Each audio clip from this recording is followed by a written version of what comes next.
Welcome back, everybody, to another episode of the Bodacious Rant. Hope everybody's having a lovely week and everything, you know.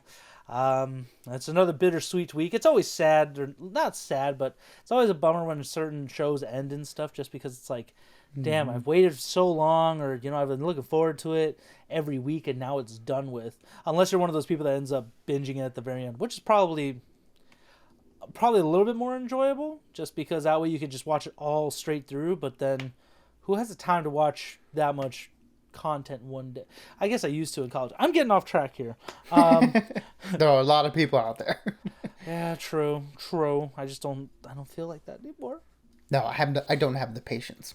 No, not to wait. I mean, unless it's a show I don't really care for. Like, I used to do that a lot with certain stuff. I'm like, if I miss a couple episodes, I'll just wait till the end of the season.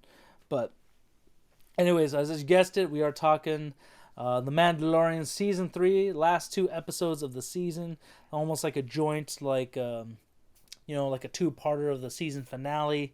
So we are done with Season 3 again. There's going to be another season. They just not announced when they'll film it or when it will release. So it's probably going to be another couple years in all honesty. But this is going to be a spoiler review as always. We're going to kind of talk a good amount about the last 2 episodes. So please do not forget to give us a like, ring the bell, and of course subscribe. So now that we're starting, it sucks that these 2 episodes are the ones that really kind of tied all the things together. Not that that's not unnatural. Like the last 2 seasons, everything's kind of come together in the very end. You know what I mean? But I feel like it really. I think because this season was almost, to put it lightly, almost half-assed a little bit. This is where I feel like everything kind of like, wow, these last 2 episodes were great because now there's an actual point to it. Where the like majority of this was just like, it's okay, it's here and there, like some good moments, but overall the season was just meh. You know what I mean? Yeah, I mean, man, like the execution of the overarching narrative, I would say. Like when we were talking beforehand, I think a lot of individual moments and even episodes in isolation were really good in this season. But yeah, just the way the storyline just sort of like progressed and then ultimately ended here in these last 2 episodes. Like you mentioned, like you just said, like it feels like these 2 in particular really wrapped everything up, like it really like tied in everything together and like did a lot of the legwork, which I think could have been done, throughout the episodes. And as the season progressed, it felt like they were just rushing and cobbling everything together. Mind you, I think they did it well. I think these last 2 episodes were 2 of the better episodes of the season for sure. It's just that, yeah, the way it all sort of like was executed just kind of feels like a little bit underwhelming, and like considering especially how season 2 happened. Like you said, it seems like season 1 and 2 of Mandalorian sort of ended in a similar way, where the last 2 episodes of those seasons sort of wrapped everything up. But I feel like we got a little bit more plot progression in between episodes, from the first to the last. That it felt like those weren't like rushed. They didn't feel rushed, at least. I'll have to see and rewatch if that changes, but in this one it definitely did. Yeah, like I mean, it's still the best season for me so far is season 2. I just think because every episode was like a fantastic story on its own. Where yeah, this one just felt a little more disjointed. Like one week we're doing this, the next week we're doing that. This story ended already. Now we have to go do another one. Like it just felt like it was kind of like one step, side step, almost like the Dune dance or something when they're going through the desert of the sandworms and they have to do those the weird dance. That's kind of how it felt to me. That's not a bad comparison. That's just how it felt. I'm sure there are people like, what the fuck are you talking about? I'm like, well, you know what? You need to watch Dune. Go watch Dune. Yeah, with Denis Villeneuve's Dune. Don't watch the old one because hate to say it, the old one's just pure garbage. But we're talking about a different sci-fi story. I thought one of the cooler aspects of this episode is that we find out, they hinted at with Katie O'Brien's character. I forget the communications officer's name every time. It's such a Elia, right? Elia Kane? Yes, thank you. Elia Kane. You see, so simple, but also just so out there. We find out that Moff has been hosting a shadow council for since his escape out of essentially New Republic holding. So that was kind of interesting that there's all these secret little imperial officers within the New Republic just trying to plot their comeback. They throw out Thrawn, which I know he was hinted at in the Ahsoka trailer, so I'm excited for that. And he was hinted at in season 2 with Ahsoka's episode. Mm-hmm. And I thought, and then we got to see something I never would happen again. I hate, as much as I hate the sequel trilogy, they are canon. So we got to see Domhnall Gleeson's Hux character. I think we got to see his father, Yeah. Commandant Hux or whatever it was. I forgot his his rank, but I thought, I was like, oh shit, okay, no wonder like he's been around. And then his son takes over, the First Order. So I thought that was kind of, I don't know if you were shocked by the name drop or anything like I was. I was just like, oh, cool. No, I mean it makes sense. He Hux was very much had the nepo baby vibe. And I think in the like in the novels, the tie-in novels around the era of the sequel trilogy, I think there was like mention that yeah, his father was a big part of the rise of the First Order. So yeah, just to tie that in, to connect all these things together, it makes sense that his character or his father would be around at this time. Yeah, no, so I thought that was pretty cool. We got to see his home base a little bit, like when he's going down that hallway. You see all these new stormtroopers and stuff, which we find out later in that episode as Bo-Katan and the Night Watch and True Mandalorians versus the Death Watch Mandalorians, that they all try and retake Mandalore. Um, Before actually, I'm jumping ahead a little bit. I thought it was pretty cool that when they got to Mandalore, that there were still Mandalorians on it. I did not see that coming. Hmm. Did you feel like that was like that could have been a possibility, or because I thought it was pretty desolate when they got there. Yeah, I mean, it was something I never considered. Like when they showed up in that ship that they were using to traverse the terrain. I did not like my first thought wasn't like Mandalorian. I thought it was like some other like people that had settled there. But yeah, like the idea that there have been Mandalorians still living there and just surviving off the land where they could. That's a really cool concept, and again, it also just kind of makes it a little bit more weird that more people didn't know that Mandalore was habitable. Like you would think that either someone there on the ground would have like tried to send a message, or maybe for their safety they didn't. But yeah, for so many people for a very long time to think that this place, you couldn't live there. It's just kind of like, it makes you like question like if there were people there, wouldn't word have gotten out that it is habitable, like a little bit sooner. Well, the only thing I can think of that is because of that whole like constant storm in the clouds that they couldn't get Oh, communications that's out right. there. Yep. You know what? But That's a good explanation. Yeah, they couldn't get communications in or out. but at the same time, I don't know. I'm curious. I'm just curious, like where I that's kind of a plot hole to me because how you and I have been talking that the armor we thought she was in on this conspiracy, but I guess she's Hmm. just gullible as everybody else, where she thought they were dead, like that the planet was dead. It's toxic. You can't go there. So I thought that's like so. Then who truly said it? But I guess I was just the Empire saying it because after they get attacked by those new and improved dark troopers where they're like a little they kind of remind me very much of the clone trooper style, like the second batch of clone troopers where they looked a little more Mandalorian or kind of like a Hmm. half breed between Mandalorian and the new and improved stormtrooper, all made of Beskar, which was a very interesting thing. Still doesn't explain if that's who they busted out, if that's how they busted him out of the ship. You know what I mean? Yeah, and that is one of those things that, in retrospect, is a little bit of a weird decision. I think where, I think maybe they shouldn't have played Moff Gideon's presence as as like I think they should have introduced him earlier on in the season. Like it feels weird for this villain who now we've seen for the third time in this series. It seems weird to make him like his presence a mystery. Like at this point we know he's out there. We know he's doing things. Like it would have been. I think it would have. It's a little bit of a missed opportunity. I mean, also considering Giancarlo Esposito's an incredible actor, to not have like his plot, his subplot be a little bit more interweaved with the entire season. I don't know how you felt about it, but it felt like this is the third time reserving him for the last two episodes of the season is kind of like, all right, we've been there, we've done that. I feel you could do a little bit more with this character. Well, I think that's why I like season 2 better because he was in the show a little bit more. Like he was in the Bo-Katan Mm-hmm. episode, in like the first 3 episodes in that one. Um, and he was hinted at here and there, especially with like not just Bo-Katan, but Ahsoka, and then with the Boba Fett return episode in the middle of season 2. So I think they wrote it a lot better for him. Where this one, yeah, I agree. I think it's kind of a stupid decision to save it because they kept talking about him, but it's not the same as actually seeing him. And I think if we saw him a little bit more and I think it would have made things make a little more sense.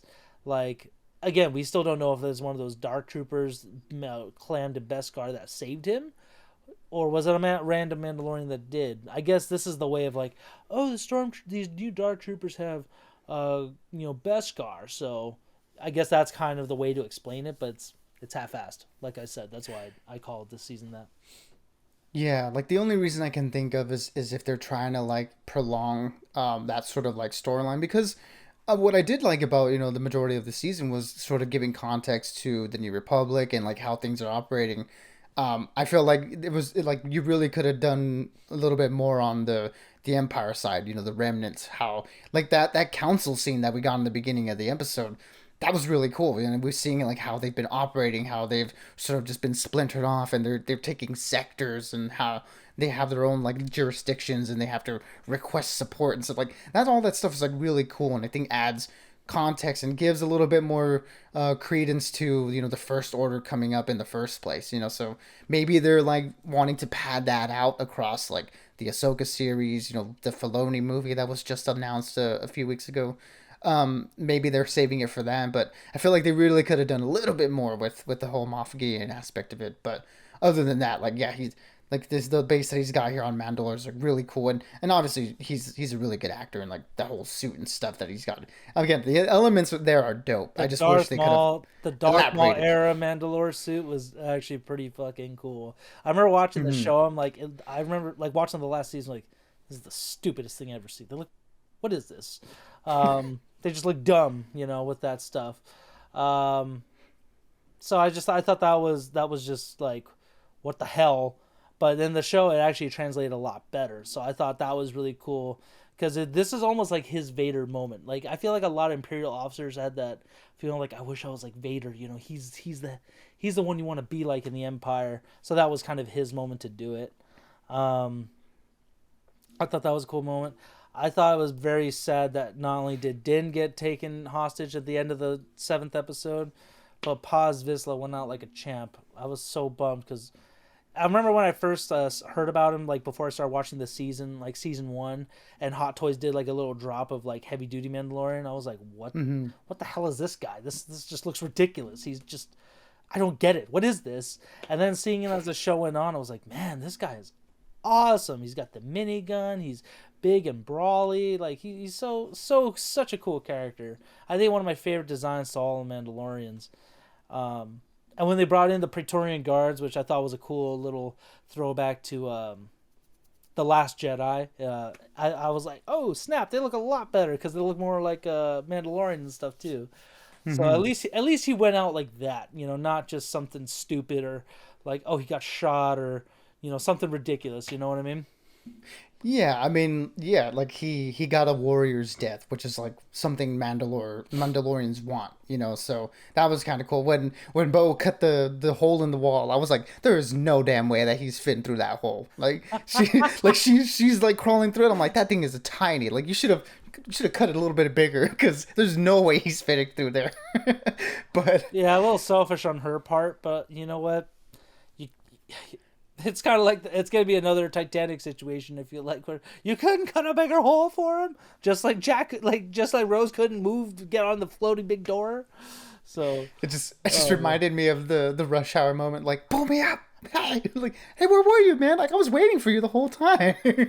Like, you fool. Like, you could have done a little more to help out the homie there. But yeah, like, other than that, like, his final stand was pretty cool. It felt maybe a little bit contrived, and I kind of saw it coming. I was like, okay, they're clearly setting up either him or Axe Wolves like doing a noble sacrifice. It ended up being this guy, but yeah, it seemed like they were sort of setting it up with especially how like his character progressed. I like that his character had an arc this season. Going from not really liking Din to accepting him as part of the clan, and helping him convince the people to aid in the Navarro situation. So, yeah, he went out a noble dude, and it's just unfortunate for his foundling. Like what is he gonna do now? His son is just gonna grow up fatherless. Just an orphan in the tribe of the Mandalore, much like Jardani Jovanovich of the Belarus and John Wick, aka John Wick himself. It's kind of interesting. We didn't get a funeral scene for him. Like there was no like after the fight like type of like memoriam or anything. It was just he just died. His body's just there, just lying down. Just me in the crowd. Just yeah, he died. Like what are we gonna do? Oh my god, he died. Do we care? Like, oh my god, imagine how fucked up that would be. Yeah, I guess again, it's one of those things they kind of a plot hole. Like we didn't get there's no memoriam to him, nothing in the end. Like his son is just moving forward. I mean, the only thing I could think of is that because there's such a hardened warrior culture that death like that isn't, a big deal. And, the clan Vizsla will live on through his son. So it's, could be worse. Like, yeah, it would have been like cool to see like what their funeral custom would have been like. I don't think we've seen that for Mandalorian before, but I guess it's just good enough for the armor to tell the kid like, "Hey, your dad? Yeah, he's dead. He turned into a kebab. The damn Praetorian guards got him. She didn't cut a hole big enough." Just wait. Why would she save him? I don't know. She just cut a small hole when she left, but everyone around you's dying. Oh my god, that's horrible. But yeah, again, I thought that was a really great way. And the last episode, I think, had the best action overall, where Din fights his way out. Grogu just being his adorable self with the IG-11 suit, just no. I love that he keeps just pressing the buttons like no. Saved him. I was like, oh man. And it's funny because Grogu again, he's a little baby essentially, but it's also like, dude, he's almost 100 years old. He's not that young. Well, I mean, for his kind, he is, but like his species. But for everybody else, I'm like, dude, he's an old guy. Like he knows, he has intelligence. He knows what he's doing. So I thought that was just the ultimate father-son bonding moment for them. And I'm glad Axe was able to get up to the ship and stuff like that. Try and warn everybody like, hey, the Mandalore is infested with Imperials. They're coming up there to destroy the ship. Get the hell out of there. Get down here so we can take over. What else I really like? I just thought I got really scared though when Din was kind of going through the little it was a flashback to Phantom Menace all over again. Yeah, get through those shields. Oh, I was a little scared. Back to that. I was a little scared for that, like that portion, a good part of this middle episode where he's just fighting. It's just R5, like turn off the shield, and R5 gets swarmed by those stupid little RC looking droids. Those things, like I can see why Chewbacca roared at him in episode 4 because these guys were fucking annoying when they all just came with their alarms. It's like, oh shit, R5, get the hell out of there! They outnumber you. Oh, that was funny. Yeah, I like that one. But what this pesky little mouse droid. I think they're called mouse droids. I don't know, but yeah, like it's just like, dude, go away. Like, stop it. He's trying to do his thing now. This is his moment, and you're ruining it. Pretty much, it's like shoot, get away. You're not supposed to be here. What else happened? I thought that was really great. It's just it was cool seeing Din really, kind of being without his tech for the most part, fighting his way through everything, especially against these new dark troopers. I don't know if they were Mandalorians or if they were just Imperial troopers, like almost like ARC troopers essentially. But they were, he put on a good fight. He was able to fight them off with everything they had. And then the fight with Moff got me like freaking out just because how they got separated. Like Grogu was taking on the Praetorian guards by himself and didn't try to go after him. I was like, oh shit, like, is this how it's gonna end? Like, Grogu, please do not die right now. I will literally be heartbroken by this show if it does. But it was adorable seeing him hop around the little lights. The little railing, yeah, the lights. I don't know why. I hate to say it, but seeing Grogu walk in general in this episode, it kind of looked bad. I just didn't care for it. You can definitely tell it's a puppet. Anytime he does anything more than just a little light stroll, it's just like the puppetry is like apparent. But I guess it's part of the charm. But yeah, maybe for people who like it pulls you out, I I won't argue that point. It It very kind of much looks fake. more near the end. It kind of pulled me out where I was like, oh god, it's so bad. It's so bad. Why wouldn't you guys just CGI that at that point? But I don't control the budget on that or post, so it's fine. But again, it was just a very thrilling episode. Like the fight scenes between Bo's Mandalorians, especially when she led the armor and the other Mandalorians against the Imperials. I thought that was a very like Lord of the Rings moment where it was just so like, yes, let's get after it. Like for Oh, when it was Mandalore. the jetpack like charge. Yeah, I thought that was cool. I mean, I don't know what you thought of it all, but I really liked that part. I mean, it was silly, but in like the best ways. Like it definitely felt like a Rebels or like a Clone Wars type thing. But like, I mean, when you have a bunch of characters with jetpacks on, like, come on, you got to do like a jetpack charge at some point. Like this very much feels like a kid playing with toys, and that's how I think Favreau and Filoni have described like working on these series. Like it's like getting all your favorite Star Wars toys and having a big battle. So that definitely came across in this moment. But yeah, like Bo-Katan wielding the dark saber and leading the people. It's just like this is what this the entire season's been building up to. This her character. This is definitely her character's season, and we're finally seeing the payoff to that. And in terms of like overarching like plot points for this season, that one I think they absolutely nailed. Oh, absolutely. I think so too. I thought again, I really like this finale. It's definitely up there with the last two. I mean, at least that's what you can say. Mandalorian usually has some of the best like action in the finales. Um, and I thought I was kind of bummed that Bo's getting her ass kicked a little bit by Moff. But at the same time, I'm like that just goes to show he's a good villain through and through. Like I forgot he was a badass with the Beskar spear last. No, not the Beskar spear. He was a badass with the dark saber last season. So it's just one of those things that slipped my mind. And oh, actually, what did you think about the whole cloning situation? Because in all honesty, I didn't notice that in episode 7. Like what the hell they were. I just thought they could have just been. I mean, I guess maybe I could have. I don't remember. But I, Mm-hmm. I thought that was surprising that they were clones of him. I was like, oh shit, wait, is he a clone kind of thing? I mean, I don't think he was, but it just kind of was making me think when I was watching. I was like, oh damn, like this is where Snoke comes into play for. Mm-hmm. Yeah, like again, it's one of those interesting concepts that I wish they could have elaborated on throughout the season. Because yeah, I mean, it comes at a surprise here in the end when it's like, okay, this is what Gideon's been doing this entire time. Like he took Pershing's research and he's been conducting his own studies. For cloning himself. So yeah, I mean that does leave the question like, is this Gideon that we're seeing? Is he the original Gideon? Is he a clone? Like, what's going on there? Like, it's again, it's a really cool concept and one that they just kind of like threw in there at the end.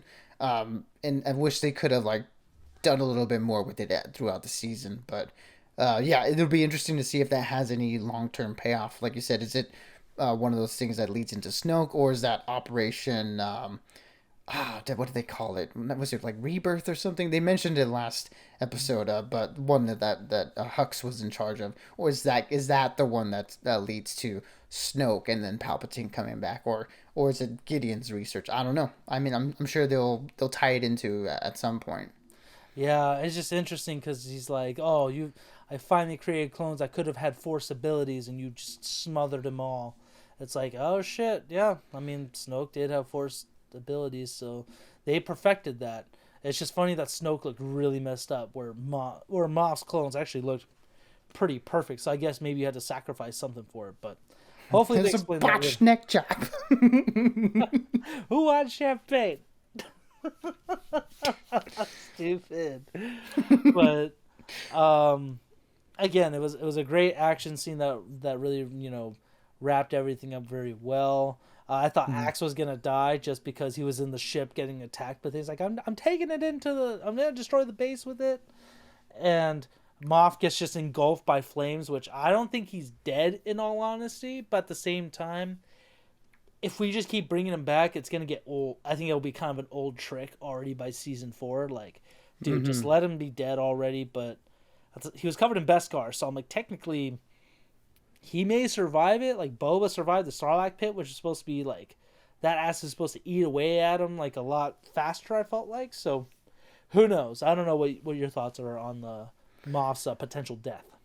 Yeah, I mean, he could be dead. He could have survived, or he could be dead, and a potential clone of his will emerge at some point in the other seasons if they want to keep bringing him back. Maybe that's probably what they did. Like left the door open. It could be like maybe it's him, maybe it's one of his clones. If they want to bring him back, they definitely could. But like you, I agree. It would be a little bit old at some point to bring the character back, at least in the way that they have been in these last few times. Again, where the majority of his scenes are in the last two episodes. If they're gonna bring him back, I would hope they do a little bit more with him. But the whole Axe Wolves scene, that was pretty cool. I'm glad they didn't do the whole captain goes down with the ship trope. Like, dude, you have a jetpack. Like, if he died, I would have been like, dude, you should have just broken a window and got off on the jetpack. Like, what is it with Mandalorians not using jetpacks in the most like the most horrible moments? Like, come on, guys.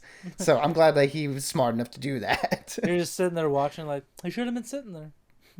Yeah, should have been sitting there. But the ending moment of Din and Bo and Grogu like tag teaming to take down Gideon, I thought that was a really cool moment. Like you said, he's a very formidable villain. He was able to 1v1 Bo and Din with no little to no problem. So their combined efforts to bring him down was pretty cool, I thought. Yeah, and then Grogu saving Bo and Din from the crash with his force. We got to see him use the force a lot more, given it was simple, just like jumping around, moving stuff here and there, so the Praetorian guards couldn't get their weapons. Moff couldn't get his weapons. I thought that was a lot better to see that too. Um, and then the way everything ended this season, it makes me want a Mandalorian video game just because Bo and everyone got finally, like, the rest of the Death Watch and the other Mandalorians got cleansed with the waters, or at least Paz's child did. So that was cool, and them reigniting the Forge was such a cool moment, just because. That was cool. Yeah, and then just Axe leading the for Mandalore. I was like, yes, for Mandalore. Like, this is what you guys deserve. You guys are finally home, and now everyone could thrive however they want to. And I thought it was a pretty cool thing that, like, Din adopted Grogu. Like, finally, it's official. Like, you truly are his father. And, him adopting the creed. Just because, like, he's a baby. He can't speak. Like, he can't take the creed. But he's like, well, what if his parent, like, what if I adopt him and I allow him to take it?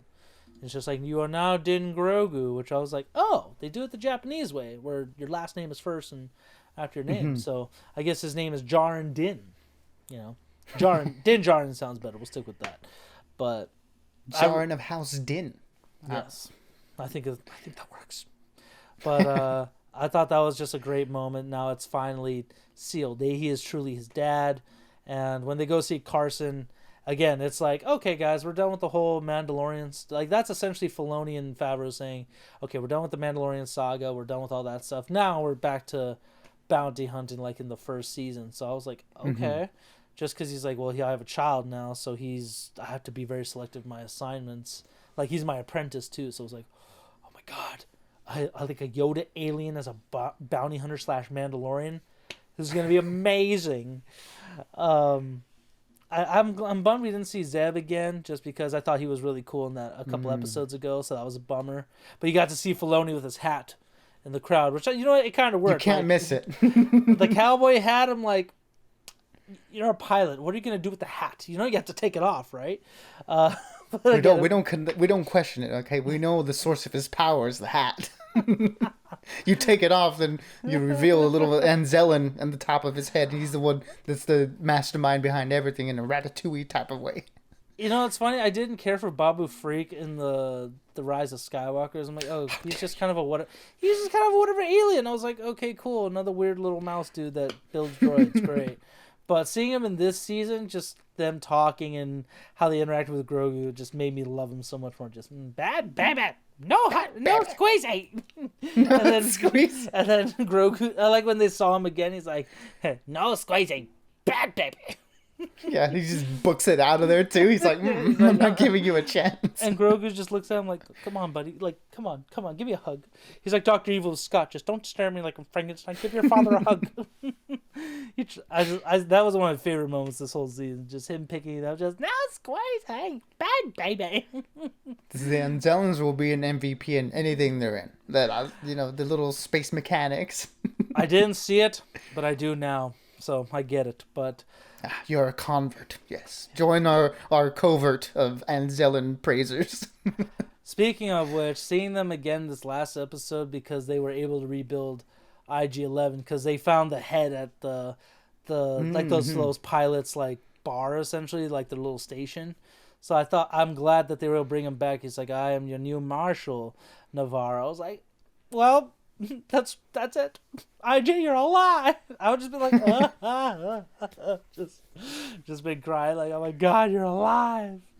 So and I like that he had like little red accents and stuff too. I couldn't find a picture of it, but it was good seeing IG-11 walking around again. Yeah. That was a nice payoff to that storyline because initially when I thought they were gonna bring him back in the premiere, I was like, no, that kind of like cheapens his sacrifice a little bit. But the way they sort of like padded it out and they went through the different versions of him and bringing him back here, I'm a little bit more open to it this time around. Where yeah, that he's back and he's the marshal and he's gonna protect Navarro from whatever dangers comes to them. I thought that was pretty cool. I do like that. Yeah, I really like that aspect of it. And again, the way I say it, like it ended like a video game, is where um, oh my god, what's Apollo Creed's name again in this show? I can't. There's too many names to remember. Oh, Grief Grief. Karga, Thank you. High Magistrate. High Grief Magistrate. Karga. Yes, Grief Karga. He gives him. He's like, here's the keys for the cabin just outside of Navarro, so you and your son can now sleep or hang out in between missions. It's like, okay, that's like, I appreciate that. Little like they kept calling Din Grogu. I'm like, yep, that's his son. That's my boy. But and then the last shot of them at the again, it was like it's a great ending slash intro to what now Mandalorian could be. So now this was an episode I thought, okay, now I definitely wouldn't mind a few more seasons of this because now we can see that he didn't get married to Bo, him and Grogu are now father and son. So it's like, cool. Now you guys have a way of like, you're gonna do a Western or like a Mandalorian bounty hunter show again with almost like little restraint. So I think that would be pretty cool, especially since he'll be on the outer rim, kind of patrolling as much as he can, because this season has shown that the New Republic does have its limits and how the First Order was able to grow. So I'm curious to see where it'll go from there. But I love the shot of him just hanging out on the porch, with his legs all kicked up and Grogu just playing with the frog in the water. It was a great way to end it. I don't know how you felt about it. Yeah, I mean, it hints at a little bit of more of a back to basics approach for the coming seasons. They can definitely not go that direction. There might be like a huge big threat that they jump right into, or another huge storyline that they go in, instead of like doing a little bit smaller, more not anthology, but more like one-off episodes like we got in season one. I would like to go back to that, just to have adventures with Din and Grogu, just hanging out and like taking on different Empire like forces that are like trying to come and combine to the First Order. Like that'd be kind of cool. And it seems like that's kind of like what they were setting up with Din's character, at least. I know, like, in terms of, like, an arc, his character definitely took a backseat this season. He was more of a passive character this time around. This is very much Bo-Katan's story. She was the one that was pushing the narrative forward. So Din kind of took a little bit of a backseat, and I know a lot of people were frustrated with that, and I was a little bit too, because it felt like he was relegated to the second fiddle almost. But with this last couple episodes, he's it seemed like they like stripped him of like his powers to like bring him back down to the basics, like in terms of his weaponry. Like he doesn't have the dark saber, he doesn't have the spear, he doesn't have all these cool weapons. It's just him and his sidearm now, basically. And that scene of like him going through the hallway and like taking everyone out show that yeah, like he doesn't need all these things to still be like a capable combatant, basically. So but basically you built him up in these last two seasons, and you kind of like tore him down a little bit in this one in terms of like the things that he has available to him. So it'll be interesting to see going forward. It seems like this is a little bit of a reset with Din and Grogu. Just them on their own with each other, and now the world is their oyster basically. So I'll be very curious to see where they take his character, because after him taking a little bit of a backseat in this one, I would hope in the next ones he has a little bit more of a focus on him. Yeah, and I think a good thing they can do now that we have so many characters that we can do cameos with some of these bigger people like Bo-Katan, Ahsoka, Luke if they want to keep that going, and I forgot just a couple other characters. Like they can keep bringing all these people back here and there, but at least it's good in my opinion. That's not so much a focus anymore. Now they can definitely have a little more fun with the story and where it could go. So I'm looking forward back to like more one-offs and stuff, just because it'll be like a space western, almost like the '50s, but now. So I'm kind of looking forward to that. But Yeah. And then you can just sort of like enjoy each episode like on its own. Like you're not worried about, oh, how is this gonna like all end and tie into this greater like narrative thing. Like no, let's just go back to like little adventures with these two characters that we really enjoy. Oh, one thing I did want to ask you about. What did you think of the Darksaber being destroyed? I was like, what the hell? This is the cheapest thing ever. This thing that they've been praising for all these centuries and shit, and it gets crushed that easy. I'm sorry. I just thought that was such like a. It's almost pretty stupid that it got crushed like that. Like no, like giving lightsabers can get cut in half and stuff, but that's from like another lightsaber or something. They still work really well. So I personally thought it was pretty dumb that it got crushed like that. But at the same time, I'm like, you know what? In the end, it just goes to show it's another object. It really doesn't mean anything. Like Bo was the one who rallied everybody without the dark saber, essentially. So that's my take on it. I don't know what did you think about it? Yeah, I mean, it definitely seemed like that's what they were going for. Like, I forget the line exactly that Moff Gideon says, but he says like, "You Mandalorians and your trinkets" or something like that. Like they put so much emphasis on these like little symbolic like items, basically, that it ends up driving them apart. Like again, this dark saber, like you had to wield it and you had to get it in a certain way to be considered like a leader of this clan, and the other people with their helmets, like we have to keep our helmets on. Like it's all these things that have just been keeping the Mandalorians separated, because they can't agree on like what it means to be a Mandalorian. They can never come together, and that's all these things have been keeping in them apart this whole time. So I did like that. There's kind of like wiping that away, and it's like, okay, now we can just get back to basics. Like we're all Mandalorian, okay? Like we're back together now. Like let's not let these like stupid little things drive wedges in between us. Like Bo said in the last episode, our biggest enemy has been ourselves. Just us not being able to agree and get along. So I'm glad that symbolically, it is cool that things destroyed and that can't get in the way of them. But yeah, I agree with you. Just the act itself is just like, oh well, that was easy. It's like just you hit against the wall, like it broke. Just throw it away. That's how I felt. Where'd you get this from? Wish.com? That's fucked up. I knew I should have got this from the guy on Tatooine. It was a ripoff. Son of a bitch. Damn it. Never trust space eBay. But before we wrap it up, Bern, was there anything else on these last two episodes that caught your eye, or did we cover everything pretty well? Just like an overall thing. I really did like the way these last two episodes were directed. Rick Famuyiwa, he's directed a few episodes of The Mandalorian in the past, and this season he directed the first and these last two episodes, and he's also like an executive producer on it. And I really liked his style. Like it was very naturalistic. The visuals I think were the best in his episodes in particular. So just to I wish that type of quality would have been present a little bit more throughout the series as a whole, and we'll see how it does going forward, because I know they like to do these different director for each episode type thing, and that works. And I think if they go in the direction of these smaller adventures, that could definitely lend itself better to that. But yeah, I think Rick did a really good job with these last this 2-part finale. and I would definitely like to see him do more like Star Wars projects in the future. I 100% agree on that. Everyone, what did Oh, everybody think? rating. Oh, rating? Yeah, we would rate this season as a whole. 3 out of 5. Yeah, me too. They're 3 out Yeah, of that's 5. I just would, sticking with that just because it was a good season. There were some good moments, but overall, I'm like, it just felt kind of like, okay, we had these great ideas in season 2. We got to really scrape up the bottom of the barrel a little bit. Um, mhm. so I just that was my only thought. I'm kind of bummed the Mythosaur didn't play a bigger part like I was hoping it would, but that was just me Mm. overhyping it. Um, but yes, the 3 out of 5 for me, and you said 3 out of 5 as well, Burn.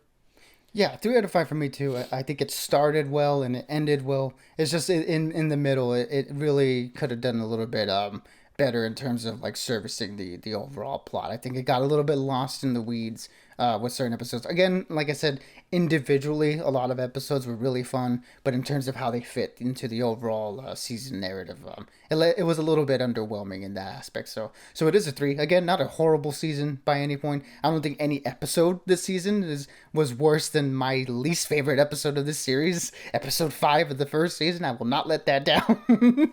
Bobby Cannavale's son or whoever that was. No, Yeah, Bobby don't Cannavale. want it. Don't want to see it. I know you don't So want to see. You made it apparent you don't want to see it. But yeah, But so none of it was as bad as that to me. So again, I really enjoyed this season, but yeah, 3 out of 5. Probably my least favorite season of the series as a whole, but that's just because the first 2 seasons were just awesome. absolutely. But stay tuned, everyone, because we got a couple more reviews coming at you, especially Evil Dead Rise. So stay tuned for that coming out this weekend. And until then, as always, stay bodacious and keep on ranting for the both of us. Absolutely, everybody, be good, be safe, because this is the way. This is the way.